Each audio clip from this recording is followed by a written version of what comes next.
여당과 야당의 한 당이 대통령 후보를 선출했고요.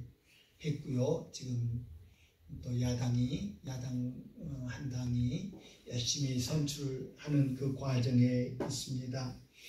요즘 뉴스에서 자주 듣는 단어 중에 하나가 원팀이라는 그런 단어입니다. 참 좋은 말이죠. 한 팀이 되자, 우리 하나가 되자라는 그런 의미인 줄 압니다.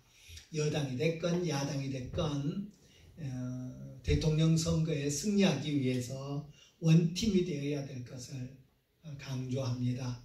선출하는 과정에서 서로 비난하고 비방하기도 하고 여러 가지 잡음들이 많이 있었습니다만은 선출이 끝난 다음에는 우리 한 팀 돼서 대통령 선거에 이제 상대편과 맞서자 하는 그런 모습들 뉴스를 통해서 우리가 많이 보게 됩니다. 세상에서 가장 기본적인 원팀은 부부라고 할 수 있을 것입니다. 하나님이 아담과 하와를 원팀으로 만드셨죠. 옛날에 우리 어른들이 말씀하시기를 부부가 뭐냐, 부부가 어떤 사람이냐, 마주보는 사람, 마주보면서 사랑을 표현하는 사람으로 많이 묘사를 했습니다. 그래서 원앙 나무로 깎아서 만든 원앙을 이렇게 서로 마주보게 딱 놔두고 부부가 이래야 된다, 이렇게 사랑해야 된다 라는 그런 표현들을 했습니다. 그런데 요즘 부부에 대한 생각이 조금 달라졌죠. 부부는 마주보는 것이 아니라 같은 것을 바라보는 사람이어야 한다라는 그런 표현을 합니다. 둘 다 맞는 말이겠지요. 사랑을 표현하는 방법에 있어서는 마주봐야 되겠고요. 두 사람의 관계에 있어서는 같은 것을 볼 수 있어야 하리라고 생각합니다. 우리가 하나님과 나는 원팀인가 생각해 봅니다. 바울 사도는 성경에서 우리 교회를 묘사하면서 원팀의 아주 참 좋은 예를 제시해 주셨습니다. 교회는 그리스도의 몸이다. 몸처럼 원팀을 이루고 있고 또 이루어야 할 그런 어떤 대상도 없을 것입니다.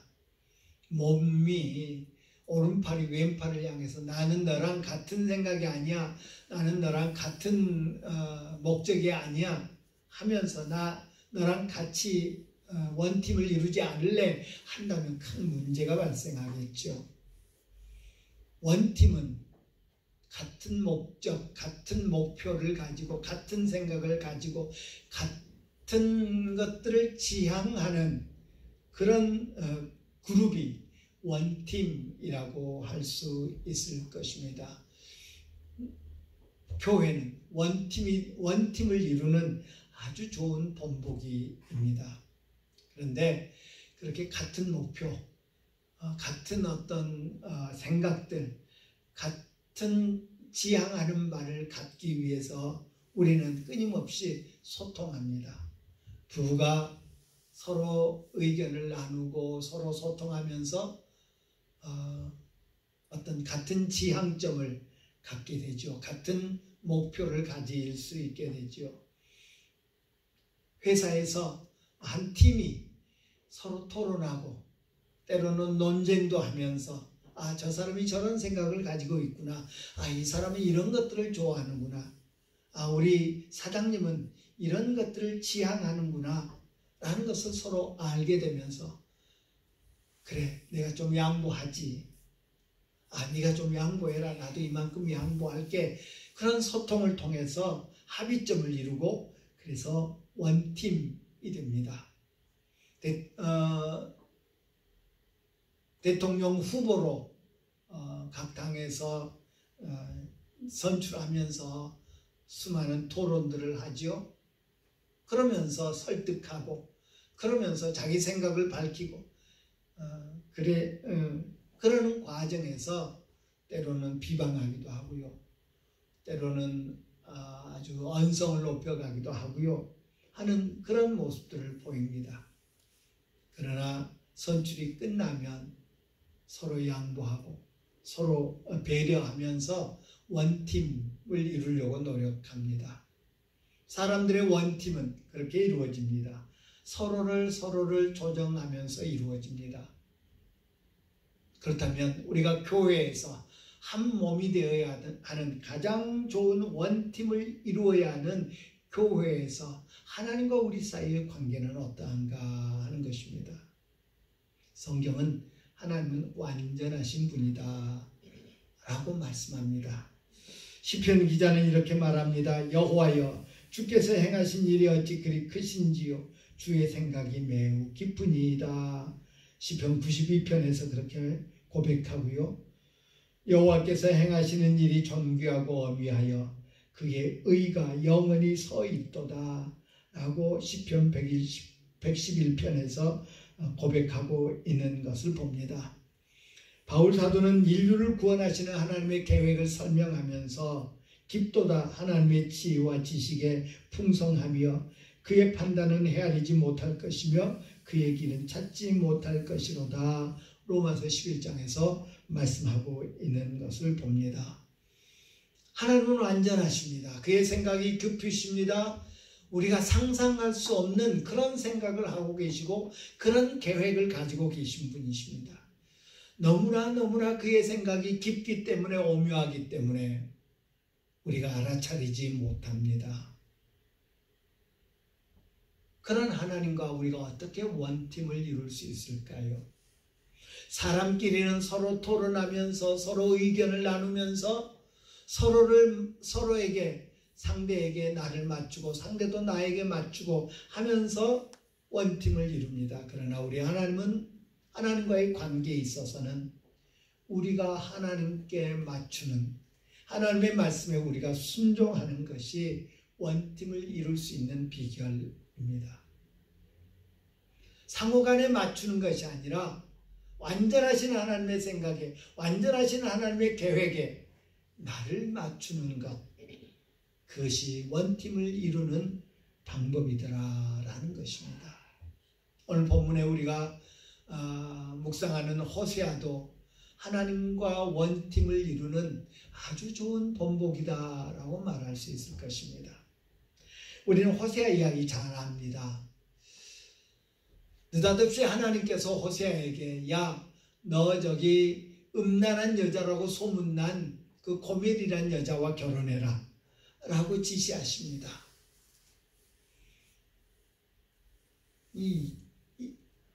순종하기 어려운 그런 명령이죠. 아무리 하나님의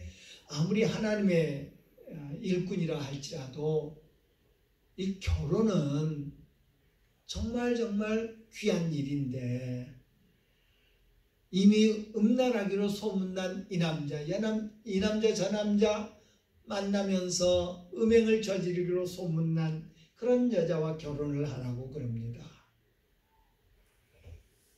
순종하기 어려운 것 중에 하나입니다. 우리가 구약에서 보면 이스라엘 백성에게 하나님 명령하시기를 부정한 것은 만지지도 말아라. 부정한 사람들과 접촉하지 말아라. 이방 여자들 데려다가 아내 삼지 말아라. 며느리 삼지 말아라. 왜? 그들 때문에 너희들도 부정해질 수 있기 때문이다. 부정한 것을 만지는, 부정한 물체를 만지는 사람, 그 사람도 부정하다. 부정한 사람과 교제하는 사람, 그 사람도 부정하다. 어디 구약뿐입니까? 예수님 때에 유다 백성들이 사마리아 사람과 어울리지 않았습니다. 왜? 그들이 부정하다고 여겼기 때문에. 그들이 이방 민족들과 이렇게 피가 섞이면서 부정한 사람들이 되었다고 알았기 때문에. 갈라디아서에 보면 바울 사도께서 베드로 사도를 꾸짖는 장면이 나옵니다. 이방 사람들과 이방 성도들과 이방 출신 성도들과 식사를 나누고 있는데, 안디옥에서 식사를 나누고 있는데 예루살렘에서 사람들이 온다는 것을 소식을 듣고는 베드로가 슬그머니 자리를 피합니다. 왜? 이방 사람들과 먹고 마시는 거 그거 부정한 일이라고 터부시했기 때문에. 그런 하나님이, 그런 구약의 명령을 주신 하나님이, 그런 전통이 생겨나도록 배경이 되신 하나님께서 호세아에게 음란한 여인, 다시 말해서 부정한 여인과 결혼하라고 합니다. 그럴 수 없습니다. 그건 하나님 당신께서 명령한 법도와도 어긋난 것입니다. 그럴 수 없습니다. 그럴 수 없습니다. 얼마든지 거부할 수 있는 그런 일을 하나님께서 하라고 하십니다. 그런데 호세아는 우리가 성경에서 보는 한 하나님의 말씀에 그대로 순종합니다. 진정한 하나님과 호세아의 원팀을 이루는 모습을 우리가 발견할 수 있습니다. 오늘 우리가 읽은 3장 1절부터 5절에 집중해 봅시다. 3장 1절에 보니까 너는 또 가서 타인의 사랑을 받아 음녀가 된 그 여자를 사랑하라 라고 지시하셨습니다. 너는 또 가서 타인의 사랑을 받아 음녀가 된 그 여자를 사랑하라. 영어 성경 NIV를 보니까 더 리얼하게 표현했습니다. 가라. 비록 내 아내가 다른 사람에게 사랑을 받아 간통한 여자가 되었을지라도 그녀에게 너의 사랑을 다시 보여주어라. Show your love 라고 하는 그런 표현을 쓰고 있는 것을 봅니다. Show your love again. 너의 사랑을 다시 보여주어라. 오늘 본문에 보니까 이 고멜이라고 하는 여인이 결혼 전에만 문제가 있었던 것이 아니라 결혼 후에도 계속 문제를 일으키고 있음을 우리가 발견할 수 있습니다. 너는 또 가서 너는 그 고멜 있는 곳에 가라. 또 가라고 그러는 거 보니까 전에도 갔었다는 이야기죠. 전에도 이런 일이 있었다는 이야기죠. 간음하여 집을 나간 여인에게로 가라고 말씀하십니다. 여러 해 전에 우리나라에서 간통죄가 없어졌습니다. 지금 이 고멜이라고 하는 여자가 결혼했음에도 불구하고 외간 남자하고 간통죄를 범하고 있습니다. 그런데 우리가 생각하는 간통죄 훨씬 이상인 것 같습니다. 2절에 보면 은 15개와 보리 한 오멜 반을 가지고 가서 나를 위해서 그녀를 샀다, 고멜을 샀다라는 표현을 하고 있습니다. 고멜이 나가서 간통죄를 범하고 있는데 분명히 남편이 있는 여자가 외간 남자랑 간통죄를 벌이고 있는데 거기다 빚까지 졌다는 이야기입니다. 우리가 쉽게 상상할 수 있는 바는 아마도 포주에게 고용된 장녀가 되어 있지 않았겠느냐라고 여겨질 정도입니다. 도무지 용서할 수 없는 그런 죄고요. 호세아에게 있어서 결혼해라. 너 그 음란하다고 소문난 여자랑 결혼해라 라는 명령에 복종하는 것보다 훨씬 더 어려운 그런 명령을 우리 주님 내리셨더라라는 것입니다. 아내의 신분에서 장녀의 신분으로 전락한 여자를 다시 데려오라고 합니다. 뿐만 아니라 사랑하라고, 사랑을 보여줘, 내 사랑을 보여줘, 내가 사랑하고 있다는 것을, 여전히 사랑하고 있다는 것을 보여줘라 라고 말씀하고 있습니다.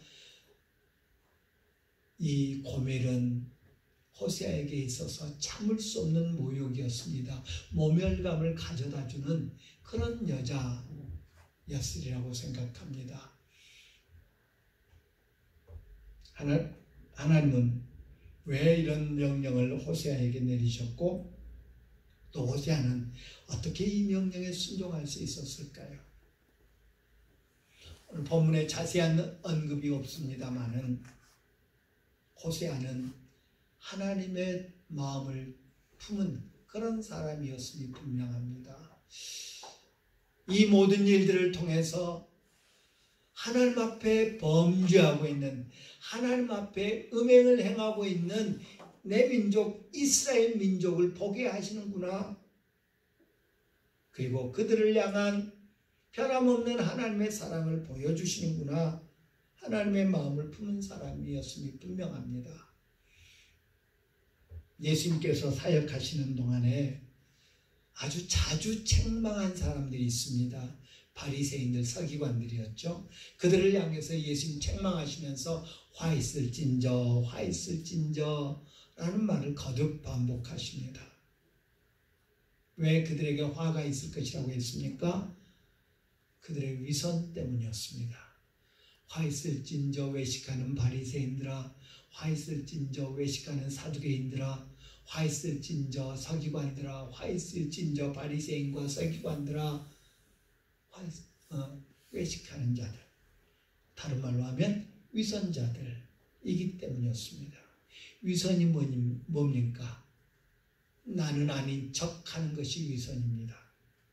니들 일은 잘못하지 난 아닌데, 똑같은 잘못을 하면서 나는 아닌데 척체하는 것이 위선 아닙니까? 바리새파, 바리새라는 말이 구별됐다. 나는 니들과 달라. 나는 니들과 달라. 라고 늘 주장하는 사람들이 바리새인들이었습니다. 그런데 우리 주님이 판단하실 때는 똑같거든요. 심했으면 심했지 똑같거든요. 그런데 아닌 채 아닌 척, 그런 그들을 니들의 위선이 너희들에게 화를 가져올 것이다 라고 주님 말씀합니다. 호세아가 이 엄청난 일, 자기에게 모멸감을 가져다주는, 동네 사람들이, 자기를 아는 사람들이 뒤에서 수근수근할 수밖에 없는 그런 모멸감을 가져다주는 여자에게 가라 라고 하는 하나님의 명령에 순종했던 것은 채척하지 않았기 때문일 것입니다. 그래, 우리 가정을 통해서 하나님께서는 당신의 백성을 향한 하나님의 마음을 표현해 주셨어. 음행하는 것 같은 그런 이스라엘 백성을 향한 하나님의 말씀, 하나님의 마음을 나타내 주신 거야. 그 음행하는 것 같은 이스라엘 백성 중에 나도 한 사람, 난 아니야가 아니라 나도 그 음행하고 있는 내 아내 같은 이스라엘 백성, 그 중에 나도 포함돼. 나도 하나님 눈에 보시기에는 똑같은 죄인이야. 그래서 그는 순종할 수 있지 않았을까요? 자기 의에 빠지는 사람은 누군가를 판단하게 됩니다. 누군가를 평가하게 됩니다. 누군가를 정죄하게 됩니다. 나도 똑같은 죄인입니다 라고 고백하는 사람이야말로 죄인들을 긍휼히 여기고 불쌍히 여길 수 있게 된다라는 사실입니다. 오늘 본문에서 하나님은 호세아에게 사랑을 말씀합니다. 오늘 본문의 키워드는 아마도 사랑일 것입니다. 사랑. 본문을 통해서 호세아에게 이렇게 해라 라고 말씀하시면서 하나님은 당신이 어떤 사랑을 이스라엘에게, 어떤 사랑을 오늘 우리에게 나타내시는가 하는 것을 보여줍니다. 이스라엘 자손이 다른 신을 섬기고 건포도 과자를 즐길지라도 여호와가 그들을 사랑하나니 너는 또 가서 타인의 사랑을 받아 음녀가 된 그 여자를 사랑하라고 하셨습니다. 야, 내가 이스라엘 사랑한 것처럼 너도 네 아내 사랑해, 그 말이죠. 너도 나처럼 사랑해라 라고 말씀하시죠.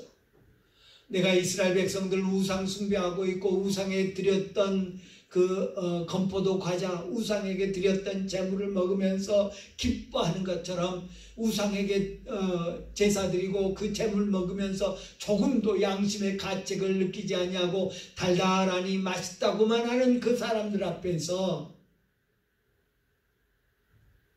그 사람들을 여전히 내가 사랑하는 것처럼 너도 네 아내한테 가서 그 지금 간통을 하고 있는 네 아내에게 가서 네 사랑을 보여줘라 라고 말씀하고 계십니다. 하나님의 사랑의 특징이 뭡니까? 오늘 본문의 1절에 보니까 너는 또 가서 라고 말씀하셨습니다. 호세아의 아내의 고멜은 다른 남자를 찾아 다른 집에 있습니다. 집을 나가서 음행을 저질렀습니다. 아니 창녀가 되었습니다. 그런 그를 찾아가라 라고 말씀하고 있습니다. 또 가고 또 가고 또 가라 라고 말씀하고 있습니다. 몇 번째인지 모르겠습니다. 그럼에도 불구하고 가라고 말씀하십니다. 하나님의 사랑이 여기에 있죠. 요한사도는 이렇게 고백하지요. 사랑은 여기에 있으니 우리가 하나님을 사랑하는 것이 아니요 하나님이 우리를 사랑하사 우리 죄를 속하기 위하여 화목제물로 그 아들을 보내셨습니다. 4장 10절에서 말합니다. 요한일서 우리가 사랑하면 그가 먼저 우리를 사랑하셨습니다. 요한일서 1장 9절에서 말씀하십니다. 먼저 사랑입니다. 너희가 나를 택한 것이 아니요 내가 너희를 택하여 세웠나니 요한복음 15장에서 예수님 친히 말씀하신 것을 봅니다. 우리가 하나님을 찾기 전에 우리가 하나님을 사랑하기 전에 하나님이 먼저 사랑하시고 하나님이 먼저 찾아주시는 가서 만나주시는 찾아와서 만나주시는 아담아 아담아 어디 있느냐 찾아와 주시는 그런 하나님의 모습이 하나님의 사랑이 오늘 본문에 그대로 나타나고 있는 것을 봅니다. 고멜이 찾아오거든 용서해 줘라. 고멜이 잘못했다고 하거든 용서해 줘라. 아니라 네가 먼저 가라. 네가 가라. 내가 가라. 라고 말씀하고 계십니다. 그렇습니다. 우리 하나님이 먼저 우리에게 화목제물을 보내주셨고요. 먼저 우리에게 화해의 제스처를 해주셨고요. 먼저 우리를 사랑해 주셨습니다. 그것이 주님의 사랑입니다. 하나님의 사랑의 특징은 지속적인 사랑입니다. 그 여자를 사랑하라 라고 말씀하셨는데 쉬운 성경에 보면 다시 사랑해 주어라. NIV 성경은 내 사랑을 다시 보여주어라 라고 번역하였습니다. 또 가서 몇 번째인지 모릅니다. 또 가서 언제까지요? 돌아올 때까지. 언제까지요? 사랑의 관계가 회복될 때까지. 언제까지요? 아내의 지위를 회복할 때까지. 또 라고 말씀하고 있습니다. 미워하고 증오했는데 이제 다시 시작해라 라고 말씀하는 것 아닙니다. 고멜이 남편 놔두고 아이들 놔두고 집 나가서 도망갔는데 그때는 증오하고 저주했는데 우리 하나님 오셔가지고 야 그러지 말고 다시 시작해봐 라고 말씀하는 것이 아니더라는 것입니다. 다시 시작하라는 대신 여전히 사랑하고 있음을 다시 보여줘라. 여전히 네가 사랑한다는 것을 다시 보여줘라. 그렇습니다. 우리 하나님 우리를 미워했다가 다시 사랑했다가 또 미워했다가 다시 사랑했다 아니라 항상 기다려주시는 하나님이심을 우리는 성경에서 봅니다. 예수님 비유로 말씀하십니다. 둘째 아들이 상속을 받아가지고 집을 떠났습니다. 그 순간 아버지는 그 둘째를 몹시 저주하더라. 그런데 어느 날 그 둘째 아들이 비록 거지가 됐지만 돌아오니까 다시 사랑하시더라. 아니지 않아요? 집을 떠난 그 순간부터 집을 돌아오는 그 순간까지 아버지의 사랑이 더했으면 더했지 변하지 않았을 것입니다. 그게 아버지죠. 자식을 사랑하는 아버지죠. 온갖 좋은 은사와 온전한 선물이 다 위로부터 빛들의 아버지께로부터 내려오나니 그는 변함도 없으시고 회전하는 그림자도 없으시니라. 온갖 좋은 은혜들을 우리에게 주시는, 온갖 좋은 사랑을 우리에게 베푸시는 하나님은 그림자조차도 없으신, 변함이 없으신, 항상 동일하신 그런 분이시다 라고 말씀합니다. 여전히 사랑하신다. 여전히 사랑하신다. 그 사랑을 호세아를 통해서 고멜에게 보여주라고 하십니다. 우리 하나님의 사랑의 또 다른 특징은 조건과 상관없는, 상대편과 상관없는 그런 사랑임을 말씀하고 있습니다. 지금 호세아의 모습은 어떻습니까? 타인의 사랑을 받아 음녀가 됐다고 말합니다. 예, 사랑이 변했습니다. 호세아의 사랑은 변함이 없는데 고멜의 사랑은 변했습니다. 호세아의 사랑은 어쩌면 아가페적인 그런 사랑이라고 하면 고멜의 사랑은 에로스적인 사랑입니다. 어긋나고 있습니다. 차원이 달라져 있습니다. 여전히 죄를 범하고 있습니다. 여전히 다른 남자 품에 있습니다. 여전히 간통하고 있습니다. 더 이상 호세아를 사랑하지 않는 것 같습니다. 그런 그녀에게 가서 네 사랑을 보여줘라. 네 사랑을 확인해줘라. 네가 여전히 사랑하고 있다는 것을 깨닫게 만들어라 라고 말씀하고 있는 것을 봅니다. 이 사랑이 바로 하나님의 사랑입니다. 이스라엘 자손이 다 다른 신을 섬기고 건포도 과자, 말씀드렸듯이 우상에게 드렸던 달콤하고 맛있는 것에 취해서 그냥 뭐가 잘못된지도 모르고 있는 그런 이스라엘을 여전히 사랑하시는 것처럼 너도 똑같은 모습에 빠져있는 내 아내를 여전히 사랑한다는 것을 보여주라고 말씀하고 있습니다. 내가 내 백성에게 한 것처럼 너도 내 아내에게 해라 라고 말씀하고 있습니다. 아내가 어떤 모습이든지. 그런 지시를 받은 호세아가 한 일이 뭡니까? 은 15개와 보리 한 오멜 반을 가지고 갑니다. 가서 그녀를 샀다라고 말합니다. 당치도 않은 이야기입니다. 지금 고멜이 누굽니까? 뭐하는 여자입니까? 고멜의 신분은, 고멜의 지위는, 고멜의 위치는 호세아의 아내입니다. 내 아내를 다른 남자에게서 샀다고요? 내 아내를 다른 사람에게서 샀다고요? 산다고요? 있을 수 없는 일입니다. 호세아는 아무 잘못도 없습니다. 고멜이 무슨 잘못을 얼마나 저질렀는지 모르겠습니다. 이 지경까지 되었습니다. 현대인의 성경에 보면 은 약 150g, 보리 18말을 값으로 치르고 고멜을 샀다고 이야기합니다. 구약 레위기서에 보면 우리 집 소가 갑자기 발작을 일으킨다 할지 놀라서 뛰놀다가 옆집에 있는 노예, 종이죠. 노예를 죽게 만들면 그 배상으로 은 30개를 줘야 한다라고 말합니다.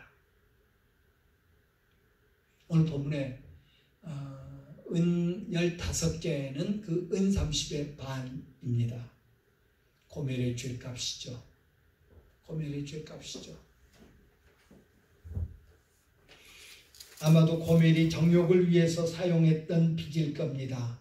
나쁜 사람들과 악인들과 짝하다가 생겨난 빚일 겁니다. 혹은 고멜이 사창가의 포주에게 진 빚일 수도 있습니다. 그런데 그 빚을, 고멜의 정욕 때문에 생긴 빚을 호세아가 대신 갚습니다.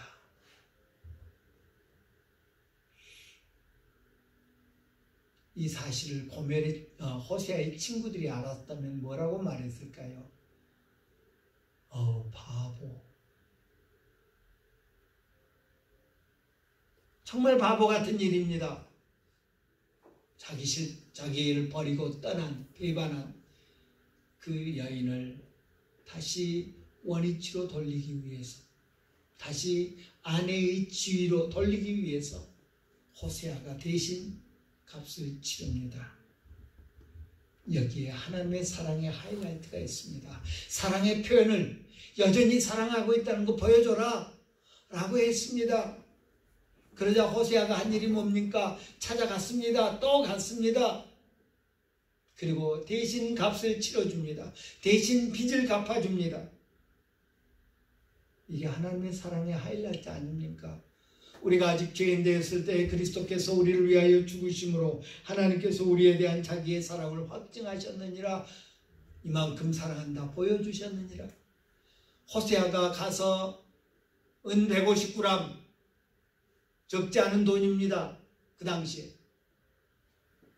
또 보리 18마리를 쌓아가지고 가서 빚을 갚아주면서 내가 이만큼 너를 사랑한다. 사랑의 확증을, 여전히 내가 너를 사랑하고 있다는 사랑의 확증을 빚을 갚아주는 것으로 보여주는 역할을 했더라. 표현하는 역할을 했더라 라는 것입니다. 아무런 잘못이 없는, 오히려 정죄하고 판단하고 너 아내로서의 그 책무를 다하지 못했어 하고 관계를 끊어도 아무렇지 않았을 호세아가 대신 대가를 치러줍니다. 이게 바로 대속의 은총이죠. 죄가 없으신, 죄를 알지도 못하신 우리 주님께서 우리의 빚을 갚아주셨습니다. 십자가에서 피로 빚을 갚아주셨습니다. 이제 우리는 호세아가 고멜에게 요청했던 것처럼 구별된 삶으로 반응하여야 할 것입니다. 이제 내가 너를 다시 사랑하는데, 이제 내가 너를 다시 내 아내로 맞아들이는데, 그러니 너는 이제 나랑 시간을 보내자. 다른 남자에게 가지 말고 나랑만 시간을 보내자. 나도 그럴 거다. 예수님이 가늠하다 현장에서 붙잡혀온 여인을 향해서 그렇게 말씀하시죠. 나도 너를 정죄하지 아니하노니 가서 다시는 죄를 범하지 말라. 요한복음 8장에서 말씀하고 있는 것을 봅니다. 나도 너를 정죄하지 아니한다. 지금 호세아가 고멜에게 그렇게 말하고 있습니다. 이제 우리 다시 부부로 함께 살자. 나랑만 살자. 다시 죄를 범하지 말아라. 다시 또 그런 일을 하지 말아라. 라고 말씀하고 있는 것을 봅니다. 하나님은 그의 백성과 자신의 관계를 회복시킨 후에 회복된 삶에, 회복된 지위에 합당한 삶을 살라고 요구하십니다. 거룩한 삶이요, 구별된 삶이요, 하나님과 함께하는 삶. 하나님과 함께하는 삶. 그것이 바로 우리 주님을, 대속의 은총을 베풀어 주신 우리 주님을 기쁘시게 하는 삶인 줄 믿습니다. 기도합니다.